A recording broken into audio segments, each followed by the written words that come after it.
My name is Eleanor Thompson, though most people call me Ellie. I'm 58 years old, and I've lived in the same house for as long as I can remember. Well, it feels that way. It's not a mansion or anything grand, just a two-story house with white siding and a wide front porch that always seemed perfect for lazy summer afternoons, sipping lemonade and watching the world go by. The house has a history, my history. My fingerprints are all over it. I was born in a small town in Michigan, and after college, I moved to Chicago. I worked as a secretary for a law firm for 25 years, helping attorneys draft legal documents and keep things organized. It wasn't glamorous work, but it paid the bills and allowed me to save a little for the future. I married Tom, a kind, quiet man, and we had our son Ryan about 2 years after the wedding. Tom wasn't exactly the type to be front and center in any social situations, but he was my rock, always there when I needed him. Tom and I spent years building this house. It wasn't anything fancy at first, just a starter home.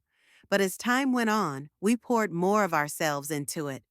We added the second story, put in the hardwood floors, and remodeled the kitchen after I finally managed to save enough for granite countertops.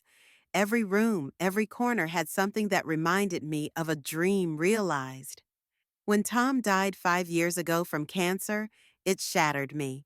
The house felt so empty without his quiet presence, but it also felt like the last piece of him I had left. Ryan, of course, was my rock after that. He was 27 then, already a successful accountant with his own career. He visited often, sometimes just to check on me, other times to help with things around the house. Ryan and I were always close. We'd spent so many evenings talking about everything, his childhood, my memories of Tom, even little things like how he hated the new neighbor's loud music. He'd never been much of a talker when he was younger, but over the years, he'd grown into this confident, thoughtful man I was so proud of. I never expected anything to change. I thought I had it all figured out. Then she came into the picture, Sophie. Sophie was everything I wasn't: tall, graceful, and always impeccably put together. She met Ryan during one of his business trips to New York. They'd been dating for about 6 months when he first introduced her to me. Sophie was charming in that way people can be when they want to make a good impression.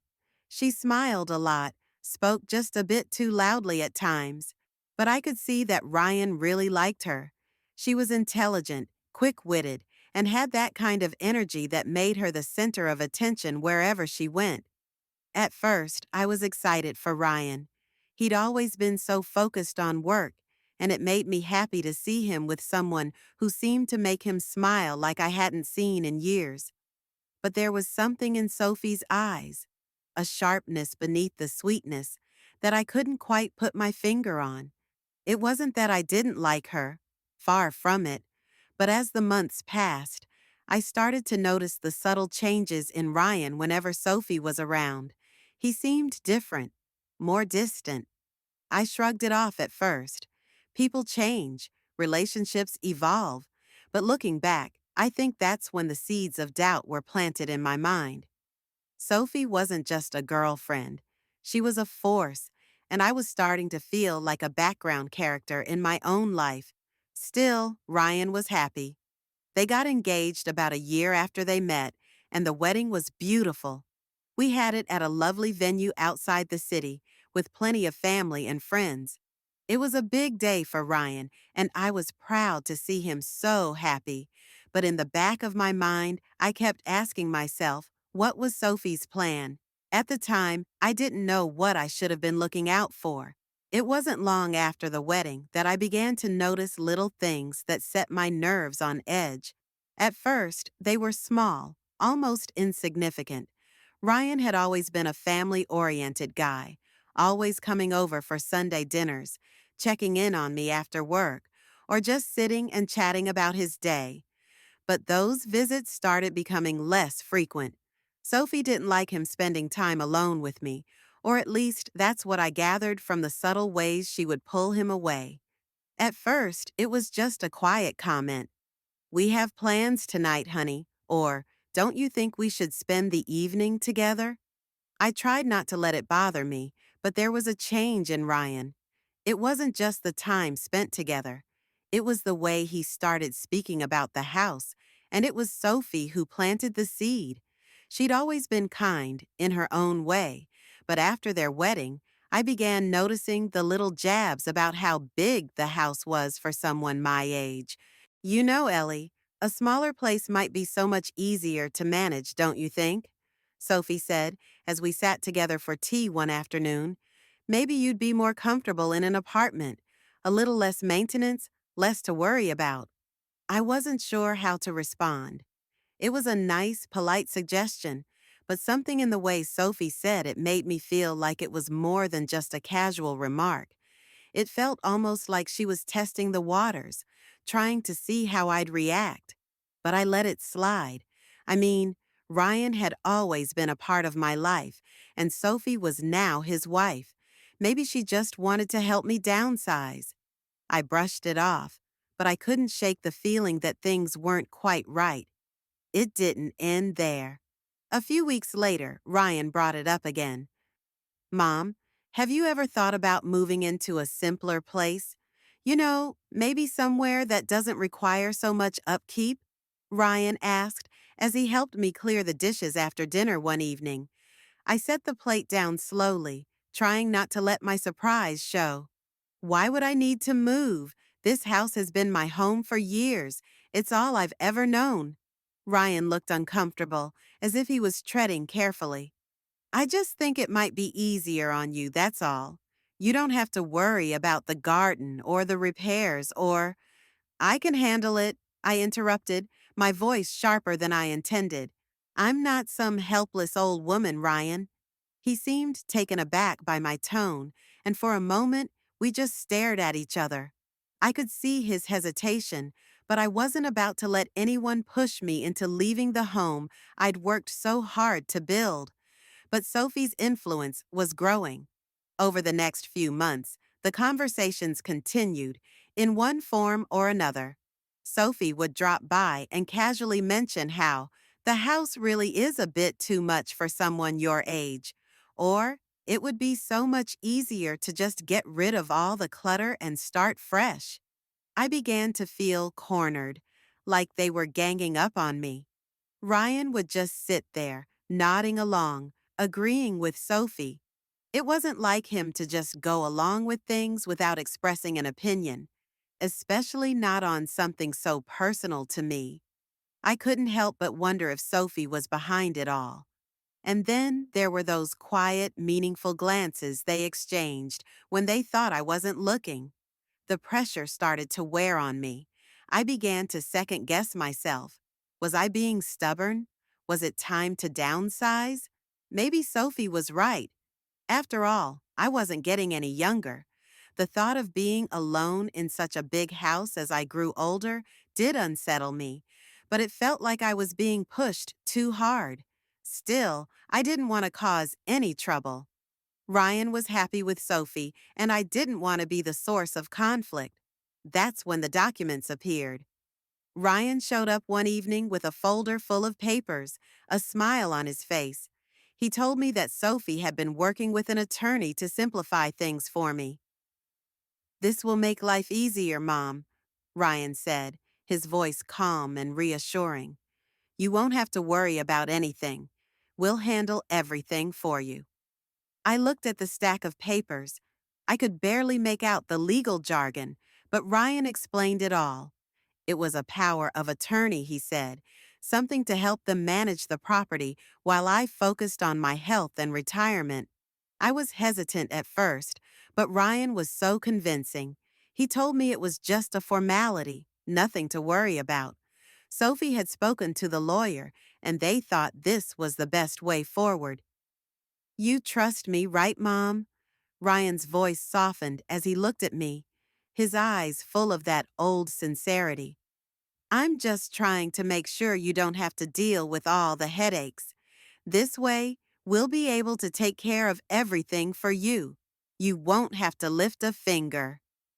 I thought about it. I did trust him. I had always trusted him. He was my son, my flesh and blood, and I couldn't believe that he would do anything to hurt me. All right, I said finally. I'll sign it. The pen felt heavy in my hand as I scrawled my signature across the line, not realizing how it would change everything. The first few days after signing the power of attorney, I felt a strange sense of relief. I'd been through so much already. Tom's passing, the long years of working hard to keep the house up. Maybe Ryan was right. Maybe this was the best way forward. With Sophie's encouragement, I felt like I could finally take a step back, enjoy my retirement, and not worry so much about the house. But the relief didn't last long. In the weeks that followed, the pressure only increased. I started noticing changes in Ryan. He'd come by less frequently. When he did visit, Sophie was often with him, and there was something cold in their demeanor that I couldn't quite place. I would try to talk to Ryan, to ask him how work was going or how Sophie was settling in, but it was as if he was constantly distracted, always checking his watch or looking at his phone. One evening, Ryan and Sophie came over for dinner. I had prepared his favorite dish, lasagna, and I'd made sure to keep the conversation light, hoping to bridge the gap that had started to form between us. But the conversation quickly turned in a direction I hadn't expected. So, Mom, Sophie began, her voice almost too sweet, have you thought about what you're going to do with the house? You know, it really is a bit much for you to manage alone. I felt the familiar pang of frustration rising. I'm doing fine with it, Sophie, I replied, keeping my voice even. I've been taking care of it for years. I don't need anyone to tell me how to manage my own home. Ryan shifted uncomfortably in his chair, his eyes avoiding mine. It's just that we've been talking about it. The house is too big for you, Mom. Maybe it's time to move on, you know? Maybe we could find something more suitable, something more manageable. I could feel my pulse quickening. This was the third or fourth time in the past few months they'd brought it up, and each time it felt like I was being cornered. You know, Ryan, I'm not a child. I don't need you to decide what's best for me. Sophie shot me a tight smile. Oh, Ellie, we're just thinking of your well-being. Moving into something simpler, a smaller place, it would be so much easier for you. We don't want you to have to worry about the garden or maintenance. Plus, think about how much money you could save. That's got to count for something, right? I could see the way Ryan was looking at her, nodding along, as if her words were gospel. It made my stomach twist. I tried to hold my ground, but they weren't done yet. We've even found a few places, Ryan added, sounding almost too casual. Nothing too fancy, just a nice apartment where you wouldn't have to do anything. Just move in and enjoy your life. At that moment, I realized something was off. This wasn't about my well-being. It was about getting me out of the house. But why? Why were they so insistent? I had no intention of moving. This house was mine, my sanctuary, my life's work. The idea of leaving it was unthinkable. But there it was, the pressure, once again, building. The next few weeks felt like a constant wave of subtle manipulations. Ryan would bring up the house in almost every conversation. Sophie would offer suggestions on what I could do with the extra money if I sold. It was like they were trying to wear me down, to make me feel like I was being selfish for holding on to something I'd worked so hard for. Then came the second round of paperwork. Ryan showed up one afternoon with a packet, similar to the last one. This time, though, he didn't have that reassuring smile. There was a tension in the air, something different. He handed me the papers without a word, sitting down next to me on the couch. Sophie was there too, her expression unreadable. Mom, Ryan started, we need you to sign these. I looked at the papers. They seemed like more of the same, a power of attorney document, something to make managing the house easier, he explained.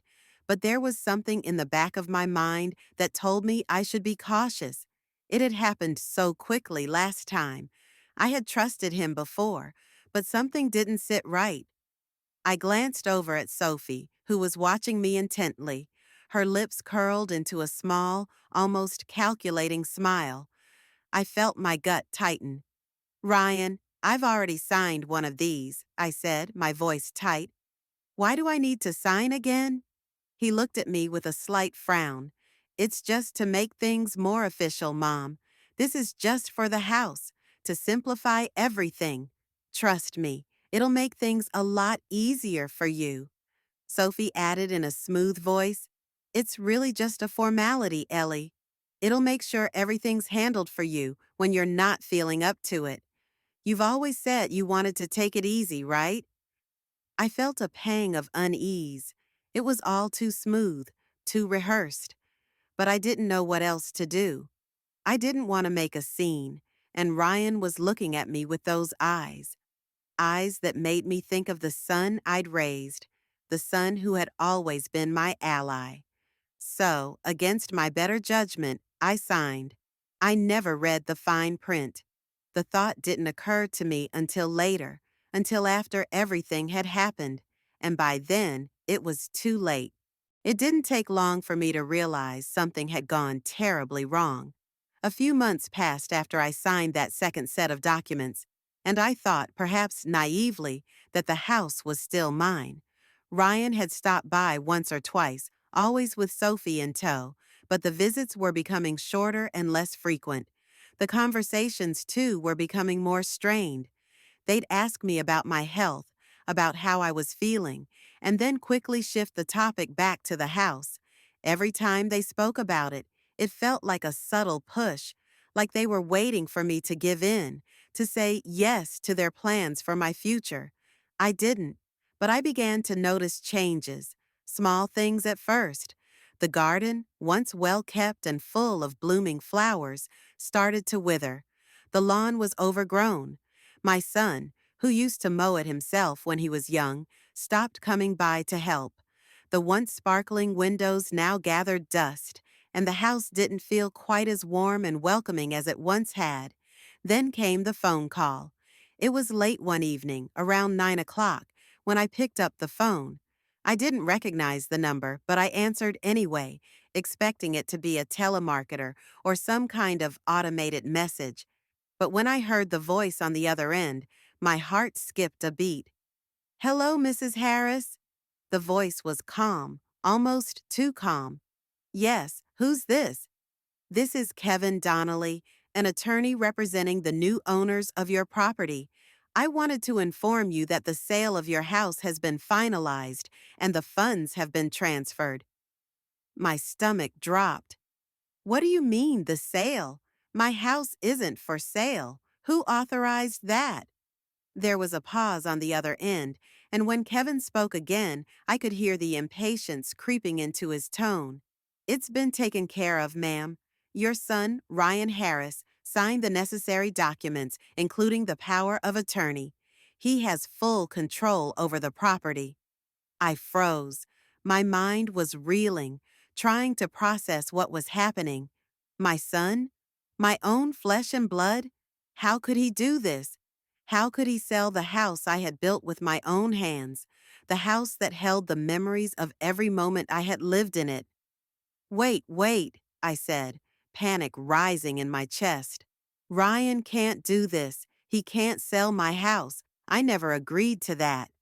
Kevin's voice turned colder. I'm sorry, ma'am, but the paperwork is all in order. The sale has been completed. You'll need to vacate the premises by the end of the month. I felt like the ground had shifted beneath me. I couldn't breathe. No, you don't understand. This is my home. I worked for this. I built this house. You can't just take it away.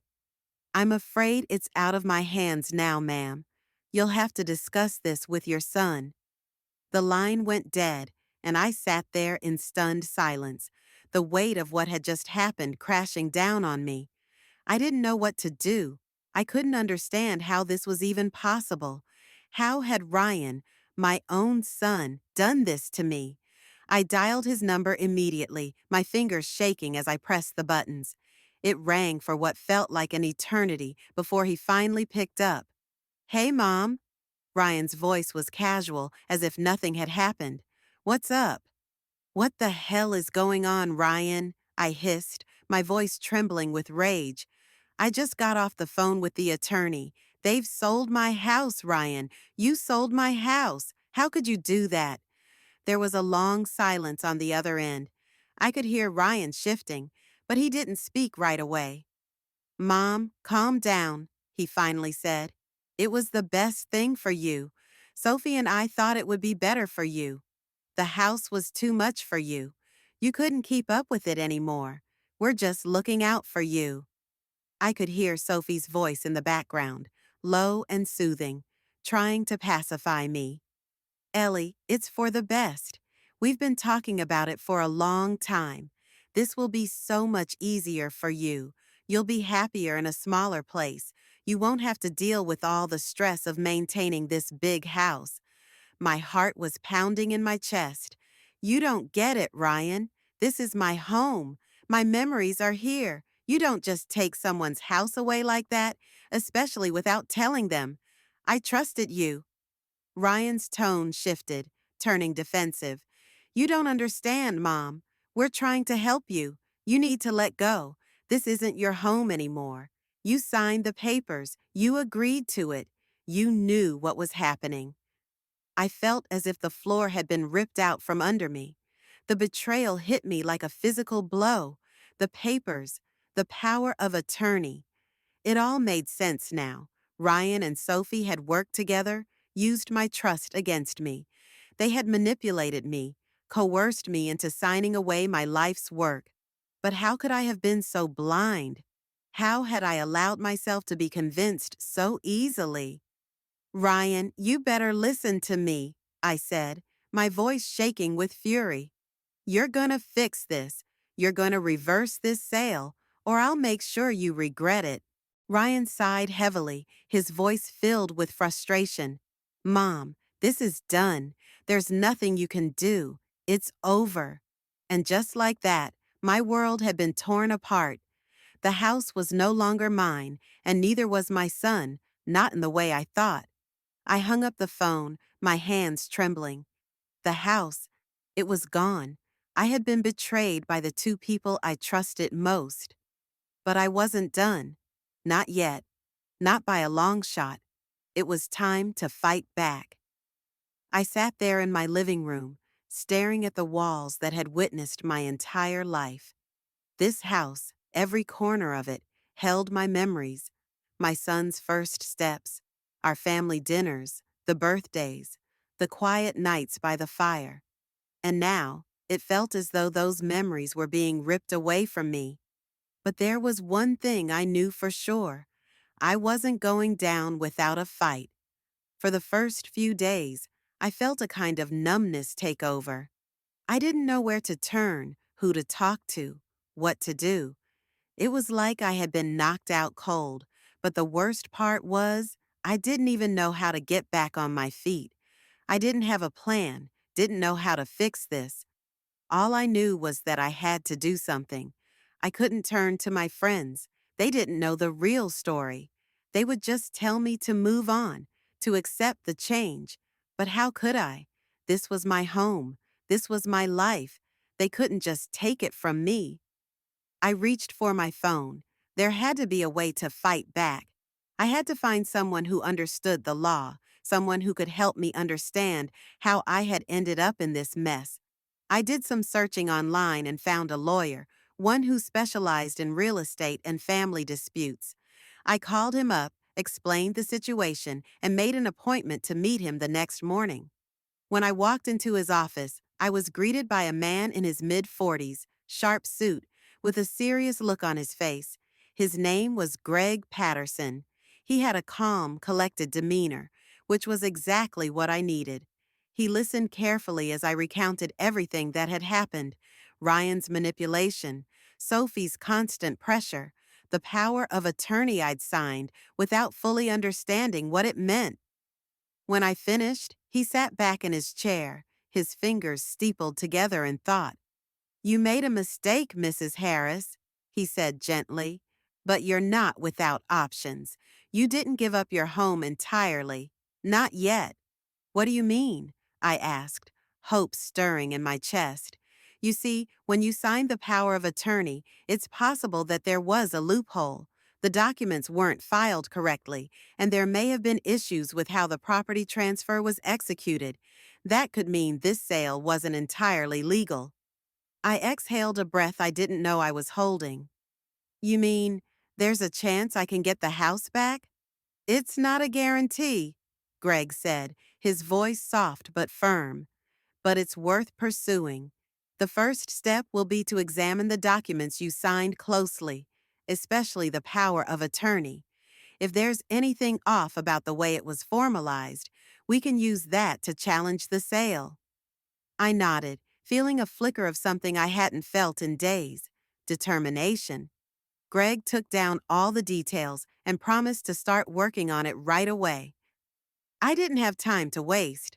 I wanted to be in court tomorrow if I had to. The idea of Sophie and Ryan walking away with everything I'd worked for, everything I'd built, was unbearable. Before I left his office, Greg handed me a stack of papers. I'll need you to go through your old documents, he said. Wills, property deeds, anything you've signed over the years. There might be something in there we can use. I spent the next few days going through every file I had, searching for any shred of hope. My hands shook as I flipped through the old papers, my mind racing. There were old wills, notes, letters I'd signed over the years. Most of it was just routine things: tax records, insurance documents. But then I came across a yellowing folded paper at the bottom of a box. It was an old property deed from when I first bought the house. I didn't think much of it at first, but then I noticed something. The signature on the deed wasn't just mine. It was a joint signature with my late husband, and under it, a clause I'd forgotten about. In the event of the owner's incapacity, the property shall not be sold or transferred without explicit consent from both legal heirs. I stared at the document for a long time, rereading that clause. It wasn't much, but it was a start. If my son had signed the power of attorney without consulting me fully, if there was any chance this transfer didn't comply with that clause, I might have a case. I took the papers to Greg, who examined them carefully. His face lit up as he read the clause. This is it, he said, tapping the paper. If your son didn't get proper consent, this could invalidate the transfer. We'll have to prove that he acted outside of what was legally required. I felt a wave of relief wash over me. It wasn't over. It was far from over. But now I had a way to fight back. Greg immediately filed for a counterclaim to challenge the transfer of the house. It felt surreal to be standing in front of a courtroom again, after all these years. I'd never been involved in anything like this, but I knew I had to do whatever it took to get my home back. As the weeks went on, I could see Ryan starting to get nervous. He hadn't called me in a while, hadn't shown up at the house, but I knew he was keeping an eye on what was happening. Sophie, on the other hand, had started avoiding me altogether. The last time I saw her, she didn't even look me in the eye. It wasn't just the house I was fighting for anymore. It was my dignity, my right to have control over my own life. They'd tried to take it all away from me, but I wasn't going down without a fight. The weeks dragged on as I waited for the legal process to unfold. Every day, I checked my phone and email obsessively, hoping for any sign that things were moving forward. And slowly, Greg's team made progress.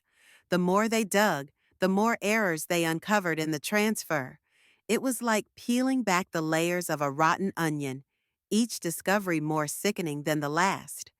The document I had found, the old property deed with the clause about my husband's consent, became our lifeline.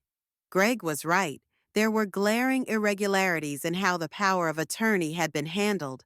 Ryan hadn't followed proper protocol, and there were legal errors in the way the transfer of the house was filed with the county. It was shaky at best, and the more I looked at the fine print, the more I realized that everything they had done to steal my house could be undone. I had a newfound sense of purpose, but also a deep, growing rage. For so long, I had been manipulated by my son and daughter-in-law. They had used me, played me for a fool. I had trusted them with my life, and they had repaid me with lies and deceit. The more I thought about what they'd done, the more I felt like they didn't deserve a single inch of the house that had been my sanctuary. I began gathering every piece of paper I could find related to the house: old wills, deeds, letters, anything that might be useful. I dug through the attic, through file cabinets that hadn't been opened in years, and there it was, the original paperwork from when my husband and I bought the property. I had forgotten about it, buried beneath the routine of everyday life, but now it was more important than ever. The deed, with its carefully outlined provisions, became the foundation of my case. Greg had advised me to keep a low profile, not to confront Ryan or Sophie directly until everything was lined up in court. But the urge to confront them, to call them out for what they had done, was like a fire in my gut. They deserved to know what was coming, but I held back. I had learned the hard way that patience was a virtue, and the sweet taste of justice would be all the sweeter when it came in the form of a court ruling. As I sat at my kitchen table late one night, going over the papers for the 100th time, I realized something important. This wasn't just about getting my house back. It was about standing up for myself. It was about reclaiming my dignity, my life.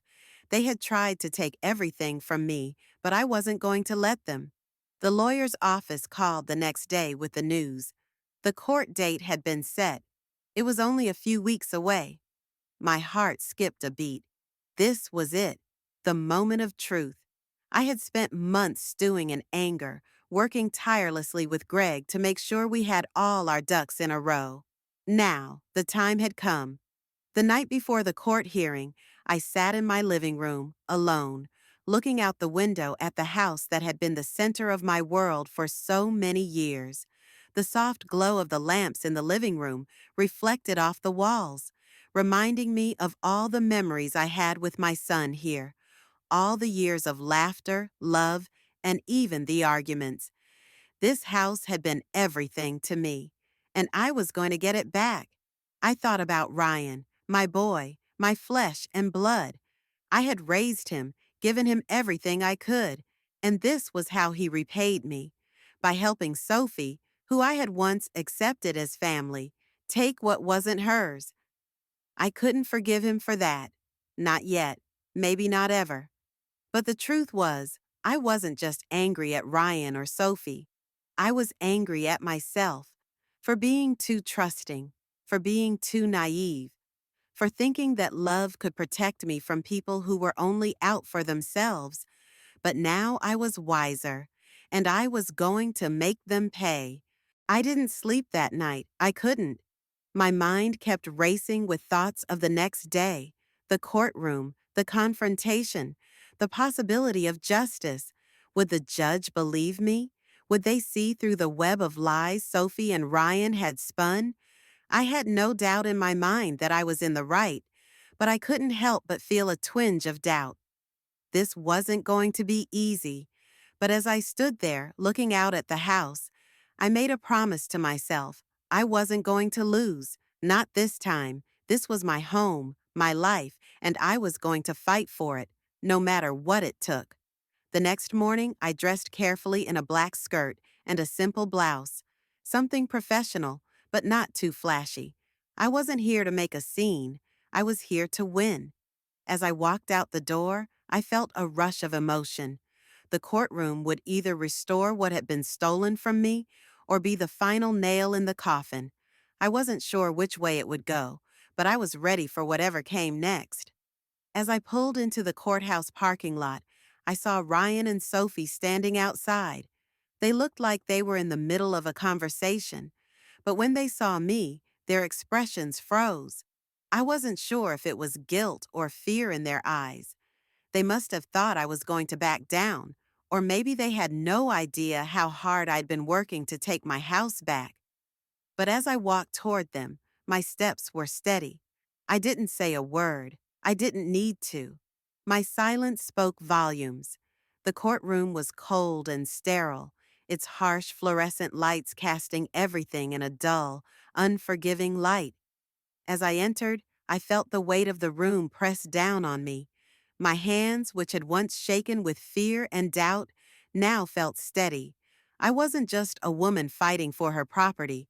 I was fighting for my dignity, for the years I'd spent building a life, for everything they had tried to take from me. And I wasn't about to let them win. Ryan and Sophie were already seated across from me, their eyes darting nervously as I took my place at the other side of the room. They looked like they hadn't slept a wink. Sophie, in her designer dress and pearls, tried to maintain her usual smug air, but even she couldn't disguise the tension in her posture. Ryan, my own son, sat with his hands folded in his lap, his face drawn tight. He couldn't look me in the eye, and that, in itself, made my blood boil. The judge, a woman with silver hair and sharp, calculating eyes, called the proceedings to order. She didn't waste any time, her voice firm and authoritative as she laid out the case. I could feel the eyes of everyone in the room on me, and I knew they were wondering who the judge would side with, but I had no intention of losing. Not today. Greg stood beside me, his calm presence a stark contrast to the storm raging in my chest.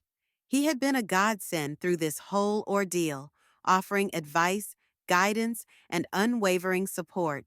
Without him, I wouldn't have had a chance. Sophie and Ryan, the judge began, you have presented a power of attorney claiming ownership of this property.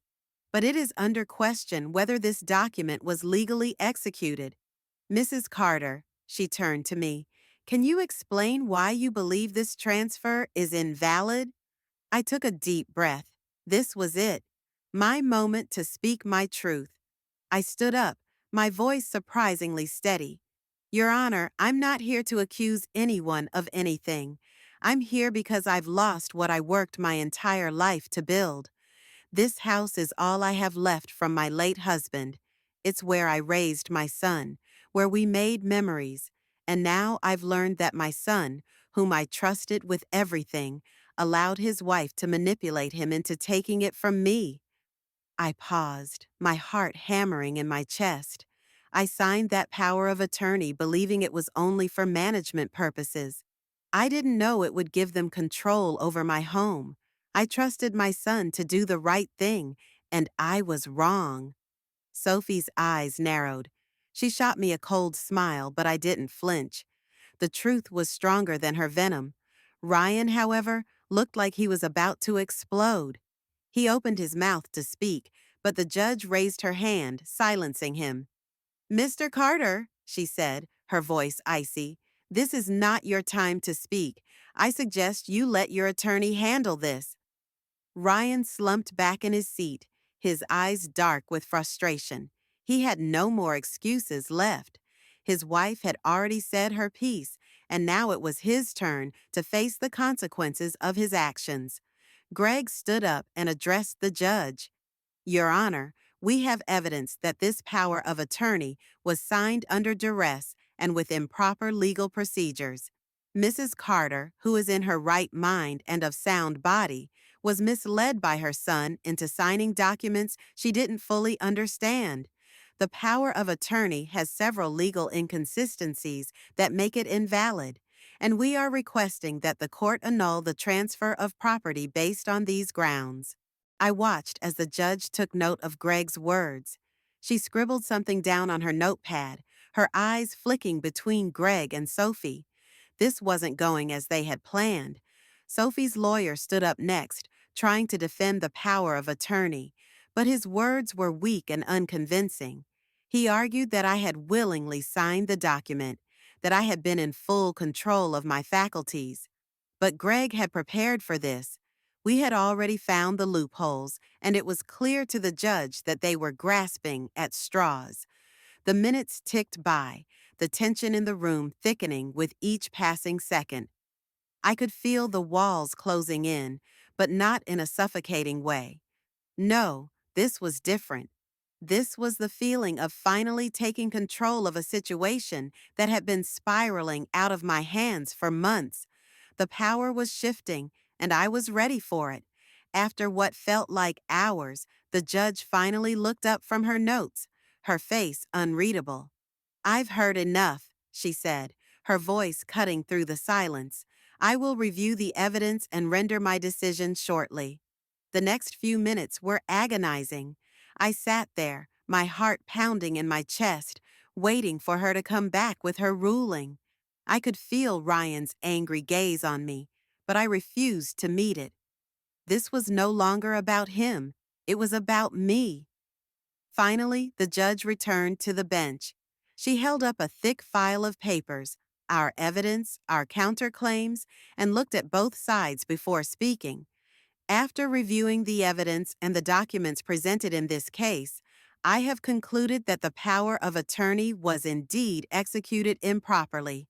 Mrs. Carter was not given full disclosure of the consequences of signing such a document, and there were numerous legal inconsistencies in the transfer of property. As such, I am ruling in favor of Mrs. Carter. The power of attorney is hereby annulled, and the property returns to her ownership." I felt a wave of relief wash over me, followed by an overwhelming sense of triumph. I had won. It wasn't just about the house. It was about reclaiming what was rightfully mine.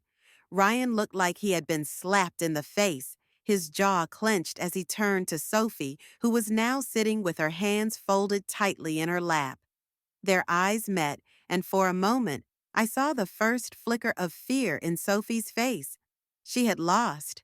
The judge's ruling was final. Sophie and Ryan had no choice but to leave the courtroom without any further recourse. I watched them as they filed out, their shoulders slumped in defeat. I didn't feel pity, not after everything they had put me through. I left the courthouse with my head held high. As I drove home, I couldn't stop smiling. The house would be mine again. The place where I had built a life with my husband, where I had raised my son. I had fought for it, and I had won. As I walked through the front door, I stood in the foyer, looking around at the familiar walls, the worn hardwood floors, and the memories they held. This house had been my home for decades. It had been my sanctuary, and now it was mine once again. I had reclaimed what was taken from me, but more than that, I had reclaimed my strength. No one would ever take that from me again.